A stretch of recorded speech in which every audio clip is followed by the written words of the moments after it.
नीलाधुण्डस्तनगिरिधडी शुद्धमुद्बोध्य कृष्णं पारार्त्यं स्वं सुदिसदशिरः सिद्धमध्यापयन्ति स्वोच्छिष्टायां स्वचिनिटलिदं ह्याबलात् कृत्य भुङ्क्ते क्रोधा तस्यै नम इदं भूय एवास्तु भूयः அன்னவயல் புதுவை ஆண்டாள் அரண்டற்கு பண்ணு திருப்பாவை பல்பதியம் இன்னிசையால் பாடிற் கொடுத்தாள் நற்பாமாலை பூமாலை சூடிற் கொடுத்தாளை சொல்லு சூடிற் கொடுத்த சுடற்கொடியே தொல்பாவை பாடி அருளவல்ல பல்வளையாய் நாடினி வேண்டடவர்க்கு என்ன விதி என்ற இம்மாற்றம் நாம் கடவா வண்ணமே நல்கு.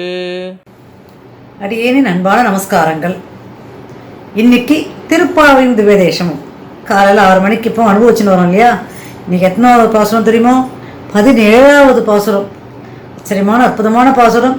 இந்த பாசுரத்தில் அவள் வெறும் பெருமாளை மட்டும் சொல்லலை, அந்த கிருஷ்ணனோட தாயாரையும் கிருஷ்ணனோட அண்ணனான பலராமனையும் கிருஷ்ணனோட தந்தையான நந்தகோபர் இவ எல்லாரையுமே சப்போர்ட்டு கூப்பிடுறா.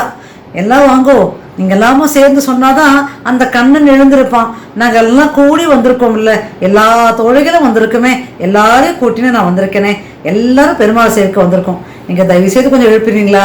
அவர் கொஞ்சம் கண்ணனை கொஞ்சம் தூங்க விடாமல் பண்ணுங்களேன், அவனை எப்படியான எழுப்பி வெளியில் கொண்டு வாங்களேன் அப்படின்னு அவளே ஏற்கனவே தூங்கிட்டு இருக்கா. யசோதையும் நந்தகோபாலும் அவளை முதல்ல எழுப்பி அதுக்கப்புறம் அவளை எழுப்புறா. ஏன்னா போன பாசத்துல நாயகனாய் நின்று நந்தகோபனுடைய மணிக்கதவும் தாழ்த்திருவான்னு சொல்லிட்டு அந்த நந்தகோபனோட வாசல்ல இருக்கிற அந்த காவல்காரன் அவன் எழுப்பினா இல்லையா, போய் சொல்லு உள்ள நாங்களாம் வந்திருக்கோம்னு சொல்லுன்னு சொன்னாலே, அதுக்கு அடுத்த பாசுரம் தான் இது. இப்போ உள்ளேயே போயிட்டா, அந்த அரண்மனைக்குள்ளேயே போயிட்டா. அதுக்கப்புறம் அவங்க சொன்னக்கூடிய விஷயங்கள் தான் இன்னிய பாசுரங்கள். இது முதல்ல இந்த பாசுரத்தை அழகாக சேவிச்சுட்டு அதுக்கப்புறம் இந்த பாசுரம் என்ன, பாசுரத்தோட திவ்ய தேசம் என்னங்கிறத நம்ம அனுபவிப்போம். வாங்கோ.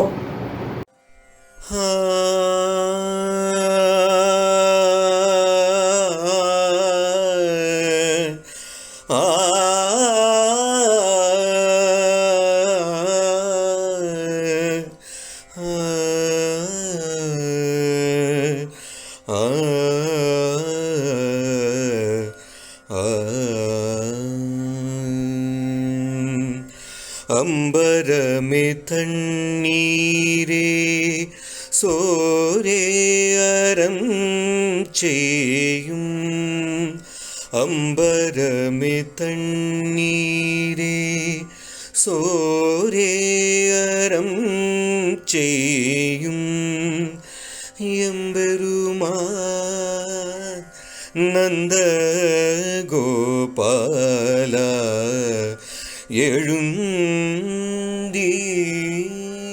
எழுந்தீராய் கொம்பனார்க்கெல்லாம் கொழுந்தே குலவிளக்கே, கொம்பனார்க்கெல்லாம் கொழுந்தே குலவிளக்கே, எம்பெருமாட்டி யசோதாய் அறிவுராய் அம்பரம் ஊடறுத்து ஓங்கி உலகளந்த, அம்பரம் ஊடறுத்து ஓங்கி உலகளந்த உம்பர்கோமானே உறங்காது எழுந்தீராய் செம்பொற்கழலடி செல்வா பலதேவா, செம்பொற்கழலடி செல்வா பலதேவா, உம்பியும் நீயும் உம்பியும் நீயும் ஊரங்கேலோ எம்பாவாய். உம்பியும் நீயும் ஊரங்கேலோர் எம்பாவாய். ஆ ஆ. இப்போ இந்த பாஷம் எப்படி ஆரம்பிக்கிறது தெரியுமோ? அம்பரமே தண்ணீரே சோரே அறம் செய்யும் அப்படின்னு ஆரம்பிக்கிறது. அம்பரமே அப்படின்னா ஆடைகள், நிறைய புது புது ஆடைகள்னா மானத்தை காக்கக்கூடிய விஷயங்கள், அதெல்லாம் சொல்கிறாவோ. அதாவது ஒரு மனுஷன் உயிர் வாழறதுக்கு என்ன தேவை? ஏன்னா மனுஷன் வெறுமை சாப்பிட்டுட்டும் வெறும் சோறும் தண்ணீரும் மட்டும் போராது. முதல்ல அம்பரம், அவனோட மானத்தை மறைக்கக்கூடிய அந்த ஆடைகளை தரக்கூடியவனே அப்படின்னா அப்படி சந்தோஷமாக வச்சிருக்கிறான் அப்படின்னு அப்பேற்பட்ட கிருஷ்ணன் சொல்கிறாவோ. அம்பரமே தண்ணீரே சோரே இதெல்லாம் கொடுக்குறான் இல்லையா? இந்த தண்ணீர், இந்த உலகத்துக்கு நீர், இந்த உலகத்துக்கு சாப்பாடு எல்லாமே கொடுக்கக்கூடிய அந்த பெருமாளே, அந்த எம்பெருமானே அப்படின்னு சொல்லிட்டு ரங்கமன்னார் தான் எம்பெருமான் அப்படின்னு சொல்லுவா. ரங்கமன்னார் ரங்கமன்னாரோட அந்த பக்தியில தான் திருக்கோஷ்டியூர் அப்படின்னு ஒரு நம்பிகள் இருந்தார். அவர் ராமானுஜர் திருமுடி ஆச்சாரியன். அவர் எம்பெருமானாரே அப்படின்னு நம்ம ராமானுஜரை சேர்த்து அணைச்சிருந்தார். அப்பேற்பட்ட எம்பெருமான் அப்படின்னா அரங்கனை தான் சொல்லுவா. அந்த தான் இங்க சொல்றா, அந்த அப்பேற்பட்ட அரங்கனே, அப்பேற்பட்ட கிருஷ்ண பகவானே, நந்தகோபாலா அப்படிங்கிறா. நந்தகோபாலன்னா நந்தகோபாலன் தான் எடுத்து வளர்க்குறாரு கிருஷ்ணரை, யசோதை நந்தகோபாலம். அப்போ அங்கே போய் கேட்குறாரு, நந்தகோபாலா உன்னோட அரண்மனையை தேடி, அதாவது நந்தகோபரோட அரண்மனையில தான் இருக்கா. அப்போ அந்த அற்புதமான ஆட்சியை செய்யக்கூடிய அந்த நந்தகோபனுக்கு பிறந்த மைந்தனே அப்படின்னு சொல்றான். அந்த திரு அவதார விசேஷங்களை சொல்றா. நந்தகோபாலா எழுந்துக்கிறியா நீ அப்படின்னு சொல்றா. கொம்பனார்க்கெல்லாம் கொழுந்தே குலவிளக்கே, கொம்பனார்க்கெல்லாம் அப்படின்னு சொல்லும்போது எப்பேற்பட்ட தேவர்களுக்கும் தேவாதி தேவன் அவன், அவர்களுக்கெல்லாம் கொழுந்தே அப்படின்னு சொல்லும்போது அந்த கண்ணன், அதாவது ஆயர்பாடியில் பார்த்தீங்கன்னா எல்லாம் சந்தோஷமா இருக்கா அப்படின்னா அந்த கண்ணன் சந்தோஷமா இருந்தால் மட்டும்தான் எல்லாரும் சந்தோஷமா இருப்பான். கண்ணன் சோகமாக இருந்தால் ஆயர்பாடியே சோகமாக இருக்கும், ஏதோ கஷ்டம் அப்படின்னு.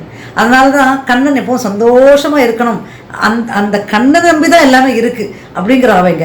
ஆனால் கொம்பனார்க்கெல்லாம் கொழுந்தே, சந்தோஷத்தை கொடுக்கக்கூடிய பெருமாள் நீயும் சந்தோஷமாக இருக்கியே, அப்பேற்பட்ட கொழுந்தே அப்படிங்கிறா. குலவிளக்கே, இந்த இடத்துல குலவிளக்கே அப்படின்னு சொல்லும்போது இந்த குலவிளக்குன்னு யாரும் சொல்கிறா தெரியுமோ? யசோதைய சொல்கிறாவோ. ஏன்னா அவ்வளோ தாயார் இல்லையா, கிருஷ்ணரோட தாயாராச்சே. முதல்ல உள்ளே போனவுடனே நந்தகோபரை சொல்லிட்டா, அதுக்கப்புறம் யசோதைய சொல்லணுமே. அப்பேற்பட்ட அந்த கொம்பனாருக்கெல்லாம் கொழுந்தனை பெற்றெடுத்த தாயே, அவ தானே குலவிளக்கு. ஏன்னா அந்த ஆயர்பாடிக்கு குலவிளக்கு யசோதையானே. குலவிளக்கே எம்பெருமாட்டி யசோதாய், அற்புதமான அந்த தாயார் இல்லையா, அவளை தான் புகழறா. இந்த யசோதை தான், இப்போ யசோதையோட கிருஷ்ணர் இருந்தாலும் 10 வருஷ காலம் தான் இருந்தார். அவளோட அந்த கிருஷ்ண லீலைகளெல்லாம் அனுபவிச்ச அவள் தான். ஆனால் 10 வயசுக்கு அப்புறம் கிருஷ்ணர் அங்கேருந்து கிளம்பிட்டார், மதுராலேருந்து கிளம்பிட்டார், ஆயர்பாடியிலேருந்து கிளம்பி அவர் நேராக இதுக்கு வந்துட்டார், மதுராவுக்கு வந்துட்டார். மதுராவுக்கு அப்புறம் கம்சனுக்கு அப்புறம் அதுக்கப்புறம் துவாரகாவுக்கு போயிட்டார். அதுக்கப்புறம் அவர் யசோதையை பார்க்கவே இல்லை. அதனால தான் இவரோட கல்யாணத்தப்போ, ருக்மிணி கல்யாணத்தை கேள்விப்பட்டு யசோதை ஓடி அப்படியே அந்த கும்பலா இருந்து, ஏன்னா அவர் தாயவோ அப்படின்னும் போது அழுது கேட்டாலாம். கிருஷ்ணன் கேட்டேன், உன்னோட இந்த கல்யாணத்தை நடத்தி வைக்கிற பாக்கியம் எனக்கு இல்லை பார்த்தியா அப்படின்னு சொல்லும்போது அப்போ கிருஷ்ணர் வாக்கு கொடுத்தாராம், அடுத்த யுகத்தில் நான் பிறக்கும்போது நீ தான் எனக்கு தாய், என்னோட கல்யாணத்தை நடத்தி வைக்கக்கூடிய பாக்கியம் உனக்கு தான் அப்படின்னாராம். அதனால தான் இன்னைக்கும் ஸ்ரீனிவாச கல்யாணத்துல வகுல மாளிகை அப்படின்னு இப்ப நீங்க திருப்பதிக்கு போனா கூட வகுல மாளிகையோட சன்னிதானத்தை நீங்க அந்த சன்னிதி அச்சன்மாக சேவிச்சுக்கலாம். அந்த தாயா வகுல மாளிகை அவர் இடத்துல போய் சேர்ந்து அப்புறம் அவரை திருமணம் செய்து வைத்தார். அதான் இந்த இடத்துல எம்பெருமாட்டி யசோதாய் நீ யானை சொல்லக்கூடாதா, நீ அம்மா தானே, நீ தூங்கிட்டு இருக்க, நீயும் எழுந்து அவருக்கு சொல்லக்கூடாதானே. இப்போ அந்த இடத்துல அவள் இதுவாக சொல்லலை, அதாவது நீ தூங்கிட்டு இருக்கே அம்மா அப்படி சொல்லலை. நீ அந்த குலவிளக்குக்கு நீயே அந்த தெய்வத்துக்கு நீ தான் குலவிளக்கு, நீயும் தூங்கலாமா, நீ கொஞ்சம் எழுந்து அவனை கொஞ்சம் சொல்லக்கூடாதா, ஏன்னா நம்ம விடியற் காலையில் வந்திருக்குமே, நீ கொஞ்சம் சொல்லியே அப்படின்னு சொல்கிறா. அம்பர மூடத்து ஓங்கி உலகலந்த அப்படின்னா இந்த வாமன அவதாரத்திலேருந்து அப்படியே உலகலந்த அவதாரம் எடுக்கிறார் இல்லையா அவர். அப்போது அந்த ஆடைகளும் சேர்ந்து, ஏன்னா பெருமாள் வாமன அவதாரத்தில் ஒரு சின்ன வேஷ்டி கட்டின்னு வந்தார், ஆனால் உலகளந்த பெருமாளை அவதாரம் எடுக்கும்போது அந்த அம்பரமும் சேர்ந்து வளர்ந்தது அவருடைய. அப்போ அம்பரத்தோடையே அதே ஆடை ஆபரணங்களோட சர்வ ஆயுதங்களும் எழுந்தி அந்த உலகளந்த பெருமாள் காட்சி கொடுத்தாருல்ல, அதே மாதிரி ஓங்கி உலகளந்த உம்பர்கோமானே, அப்பேற்பட்ட உலகளந்த பெருமாளாச்சே நீ, அப்படி காட்சி கொடுத்தியே, தேவர்களுக்கெல்லாம் தேவானான உம்பர்கோமானே அப்படின்னு எடுக்கிறா. உறங்காத எழுந்திராய். இப்போ நேரடியாக யசோதை கிட்டேயும் போயிட்டு, இப்போ யசோதையும் தாண்டி கண்ணன் கிட்டேயே போயிடுறா. இப்படிலாம் உலகத்தெல்லாம் அளந்துட்டு இதெல்லாம் லீலைகள்லாம் பண்ணிட்டு தூங்கின்னு இருக்கியே கிருஷ்ணா, நீ தூங்கினா நாங்கள் இவ்வளோ தூரம் ஓடி வந்திருக்கிறோமே, எங்களை நீ பார்க்க மாட்டியா அப்படின்னு சொல்லி அன்பா கேட்குறா. செம்பொற்கழடி செல்வா பலதேவா. இப்போ என்ன பண்ணா, இதற்கு முந்தின அவதாரம் இருக்கு இல்லையா, ஏன்னா பலராமர் தானே அண்ணனாச்சே கிருஷ்ணனுக்கு, அவர் இடத்துல போறா. செம்பொற்கழடி செல்வா பலதேவா. இந்த காலில் போடுற அந்த காலணி இருக்கு, தங்கத்தால் செய்த அந்த காலணியை அணிந்து கொண்டிருக்கும் பலராமனே அப்படின்னு சொல்றா. இப்போ பலராமன் அப்படி சொல்லும்போது இவர் பெருமாளோட அவதாரமாக தசாவதாரங்களை கொண்டாடினாலும் இவர் ஆதிசேஷனோட அம்சம். ஏற்கனவே லக்ஷ்மணர் ராமாயணத்தில் ராமருக்காகவே அந்த யுகத்தில் அவரோட கைங்கரத்துக்காக இருந்தபோது அவரோட கைங்கரத்தோட மகிமையை பார்த்து கிருஷ்ணன் நினச்சிட்டாராம், அடுத்த யுகத்தில் நீ எனக்கு அண்ணனாக வரணும், நான் உனக்கு கைங்கரியம் பண்ணணும் அப்படின்னு ராமர் நினைச்சாரா. இந்த யுகத்தில் கிருஷ்ணர் வரும்போது இந்த பலராமன் ஆதிசேஷன் அம்சமாக அண்ணனாக அவதரித்தார். ஆனால் இவருக்கு என்ன கைங்கரியம் பண்ணார் அவர்? அப்படி ஒன்றும் பெருசாக கைங்கரியம் பண்ணலேன்னு சொல்லும்போது நிறைய இடத்துல இவரை காப்பாற்றி கொடுத்துருக்காரு. ஏன்னா அந்த குவாலையை பீடம்லாம் சொன்னால அந்த யானையெல்லாம் கொண்டு வரும்போது பலராமரை நிறைய இடத்துல காப்பாற்றி கொடுத்துருக்கார். அது மட்டும் இல்லாமல் இவர் ஆதிசேஷன் அம்சமாக இருந்தாலும் தசாவதாரங்களை ரொம்ப சிறப்பாக பேசக்கூடிய அம்சமாக தானே பலராமன் இருந்தார். அந்த பாக்கியத்தை கொடுத்தவர் கிருஷ்ண பரமாத்மா தானே. அதனால செம்பொற்கழடி செல்வா பலதேவா. அப்பேற்பட்ட அந்த அற்புதமான பலதேவரே பலராமரே, உம்பியும் நீயும் உறங்கியலோர் எம்பாவாய். இந்த இடத்துல நீயும் உம்பினா தம்பி, தம்பியும் நீயும் இப்படி தூங்கலாமா? இது உங்களுக்கு நன்னா இருக்கா? நாங்கள்லாம் கஷ்டப்பட்டு எல்லாரும் எழுப்பிண்டு எல்லாருக்கும் 6 ஸ்லோகங்கள்லேருந்து 16 ஸ்லோகங்கள் தோழிகள் எல்லாமே அழைச்சின்னு இப்போ உன்னோட சன்னிதானத்தை நோக்கி நாங்கள் வந்துட்டுருக்கோம், உன்னோட அரண்மனையை நோக்கி வந்துட்டுருக்கோம். நீ தூங்கலாமா பெருமாளே? தூங்கக்கூடாதே, எழுந்துறேன். என்னோட கோவிந்தன் இருக்கான் பார் அந்த இடத்துல திருப்பதியில் தூங்குறதே இல்லை, நின்றுகிற திருக்கோலத்தில் எல்லாருக்கும் காட்சி கொடுத்துருக்கானே. ஆனால் நீ தூங்கின்னு இருக்கியே. ஏன்னா இவ கலியுகத்தில் இருந்தாலும் இவ போனது ஆயர்பாடியாச்சு. ஆயர்பாடியில் இருக்கிற ஒரு பெண்மணியாக தான் அவர் இந்த பாசுரங்களை நமக்கு அமைச்சு கொடுத்துருக்கா. அப்போ ஆயர்பாடியில் போய் அந்த கிருஷ்ணனை எப்படி எழுப்பணும்? நீ தூங்கிட்டு இருக்கியே யசோதா, பலராமா, நந்தகோபாலா, எல்லாரும் எழுந்துருங்கோ. நீங்கள் எழுந்து அந்த கண்ணனையும் திருப்பள்ளி எழுச்சி பாடி, நாங்களாம் திருப்பள்ளி எழுச்சி பாடதானே வந்திருக்கோம், எழுந்திருக்க கூடாதா அப்படின்னு கேட்கக்கூடியதான அற்புதமான பாசுரம் தான் இன்னைக்கு இந்த 17வது பாசுரம். இப்போ இந்த பாசுரத்துக்கு உண்டான திவ்யதேசம் தெரியுமோ? கோகுலம் அப்படின்னு சொல்லக்கூடிய ஆயர்வாடி. இப்போ எல்லாருக்கும் ஒரு கேள்வி வரும், ஆண்டாள் தன்னை ஆயர்பாடி சிறுமியாக நினைச்சிட்டு தான் எல்லா இந்த பாசுரங்கள் 30மே கொடுத்துருக்கா. ஏன்னா அப்படித்தானே விரதம் இருந்திருக்கா. ஆயர்பாடி சிறுமிகளை தான் பெருமாளோட சன்னிதானத்துக்கு அழைச்சிட்டு போய் அவனோட புகழை பறக்க சொல்லணும் சொன்னவதான். அப்படி இருக்கும்போது இங்க இருக்கிற 30 பாசுரங்களுமே ஆயர்பாடி கொண்டாட திவ்ய பாசுரங்களாக தான் இருக்க முடியும். அந்த திவ்ய தேசத்துக்கு மட்டும் தானே மங்களாசாசனம் பண்ணியிருக்க முடியும். அப்படின்னா இதுல ஒரு முக்கியமான விஷயம் என்ன தெரியுமா? இன்னைக்கு இந்த பாசுரத்துல அடியே நீ ஆயர்பாடியை சொல்றேன் அப்படின்னா, இந்த பாசுரத்துல கண்ணனை மட்டும் கொண்டாடலையே, நந்தகோபாலரை கொண்டாடுறா, யசோதையை கொண்டாடுறா, அது இல்லாமல் பலராமரை கொண்டாடுறா. இப்போ இவ எல்லாருமே அந்த இடத்துல இருந்து ஓடி விளையாடி, அந்த யசோதை எத்தனை ஓடி இருப்பா அந்த கிருஷ்ணனோட லீலைகளை எவ்வளோ கஷ்டப்பட்டு. கஷ்டம் இருந்தாலும், ஏன்னா நமக்கு கிருஷ்ண லீலைகளை கேட்கும்போது சந்தோஷமா தான் இருக்கும், ஆனால் அதுக்குண்டான கஷ்டம்னு ஒன்று இருக்கு இல்லையா, அதெல்லாம் அவள் பார்த்து பார்த்து பார்த்து சொல்லியிருப்பாளே, போய் போய் போய் ஓடி இருப்பா இல்லையா. அப்போ அந்த கோகுலத்தில் அவள் எவ்வளோ கஷ்டப்பட்டாலும் அந்த கண்ணனோட இருந்ததை ரொம்ப சந்தோஷமா ஏற்றுந்தா இல்லையா. அப்போ அவெல்லாம் இருக்கக்கூடிய அந்த திவ்ய தேசம் அது ஆயர்பாடி. அப்ப இந்த பாசுரத்துக்கு நிச்சயமாக முழுமையான திவ்ய தேசம், இவ எல்லாருமே இருக்கக்கூடிய திவ்ய தேசம்னா அது இந்த கோகுலம் தான். இந்த கோகுலம் அப்படிங்கிறது 103வது திவ்ய தேசம் சொல்லுவாள். இங்கதான் கோபியர்கள், பசுமாடு எல்லாமே, கோவர்தன மலை, இந்த இடத்துல கிருஷ்ணரோட சகல லீலைகளை பண்ணார் இல்லையா. போதனையை கொன்ற இடம் இதுதான், ஷடகாசுரனை கொன்றதும் இந்த இடம் தான். இந்த மாதிரி நிறைய தெரிந்த லீலைகள், தெரியாத லீலைகள் நிறைய பண்ணியிருக்காரு பெருமாள் இந்த இடத்துல. அதுவும் யாரோட? பலராமரோடையும் யசோதையையும் கஷ்டப்படுத்தி நந்தகுமாரோடையும் இருந்து ஆச்சரியமாக இந்த இடத்துல நிறைய திருவாரூர் செய்த அற்புதமான திவ்ய தேசம் இல்லையா? இப்போ இந்த திவ்ய தேசத்துக்கு தானே ஆண்டாள் மங்களாசாசனம் செய்திருப்பாள், அதில் எந்த சந்தேகமும் இல்லை. மற்ற திவ்ய தேசங்களுக்கும் எல்லாமே மற்ற பாசுரங்கள் எல்லாமே இந்த திவ்ய தேசத்துக்கு பொருந்தும். அப்படின்னாலும் இந்த முக்கியமான இந்த இடத்துல இந்த பாசுரம், இந்த இடத்துல இவ 3 பேர் இருக்கிற திவ்ய தேசம் இதுதானே.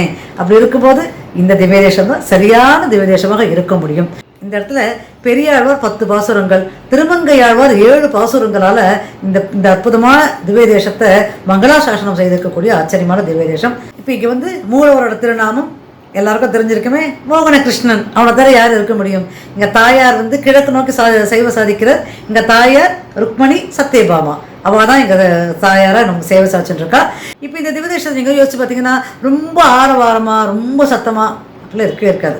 ரொம்ப அமைதியான ஒரு இறைச்சல்லாம் எதுவுமே இல்லாமல் ரொம்ப ஒரு அமைதியான ஒரு இடம் அப்படின்னா அது இந்த ஆயர்பாடினே சொல்லலாம். கிருஷ்ணரோட லீலைகள் எவ்வளவுக்குள்ள அந்த இடத்துல கலகலன்னு எவ்வளோ சந்தோஷமாக இருந்ததோ, கிருஷ்ணரோட காலத்துக்கு பிறகு இந்த கலியுகத்தில் பார்த்தீங்கன்னா அந்த இடம் அத்தனை அவ்வளவும் அமைதி. அதே அமைதியான நிலையில தான் இன்றைக்கும் நீங்கள் ஆயர்பாடியில் போய் அந்த கிருஷ்ணனை கண்டிப்பாக சேவிச்சுக்கலாம். யமுனை நதிக்கரையில் இருக்கக்கூடிய ஆச்சரியமான திவ்ய தேசம் இது. இந்த திவ்ய தேசத்தை யார் போய் சேவிச்சுட்டு வராலோ அவருக்கு குழந்தை செல்வம் நிச்சயமாக இருக்கும். ஏன்னா கண்ணன் விளையாடி நடம் இல்லையா அது, அதனால எல்லாரும் குழந்தை பாக்கியத்தோடு இருப்பா அப்படின்னு குழந்தை பாக்கியத்தை கொடுக்கக்கூடிய அற்புதமான திவ்ய தேசம் தான் இந்த கோகுலம் அப்படின்னு சொல்லக்கூடிய இந்த திவ்ய தேசம். இங்கே அதாவது நந்தகோபர், யசோதர், பலராமர், அப்புறம் தொட்டில்ல கிருஷ்ணர் இருக்கார். அப்படி சிலைகள்லாம் மரத்தினாலான சிலைகள். ஏன்னா இங்கே தானே அவளாக வாழ்ந்தா, ஆனால் அவளோட சிலைகள் இந்த திவ்ய தேசத்தில் இருக்குது. அதனால தான் ஆண்டார் இந்த திவ்ய தேசத்துக்கு மங்களாசாசனம் செய்திருப்பல் அப்படிங்கிற ஒரு நம்பிக்கையில் நான் அடியே இந்த திவ்ய தேசத்தை பற்றி உங்களுக்கு எடுத்து சொன்னேன். உங்களுக்கு எதனா திவ்ய தேசம் தெரிஞ்சால் கண்டிப்பாக எனக்கு எடுத்து சொல்லுங்க, இந்த கமெண்ட் பாக்ஸில் போடுங்கோ, எல்லாரும் அனுபவிக்கலாம். அதுவரை பல்லாரம் பாடி. ஏன்னா நாளைக்கு 18வது பாசுரம் ரொம்ப ஆச்சரியமான ராமானுஜருக்கு ரொம்ப பிடிச்ச பாசுரம் அது.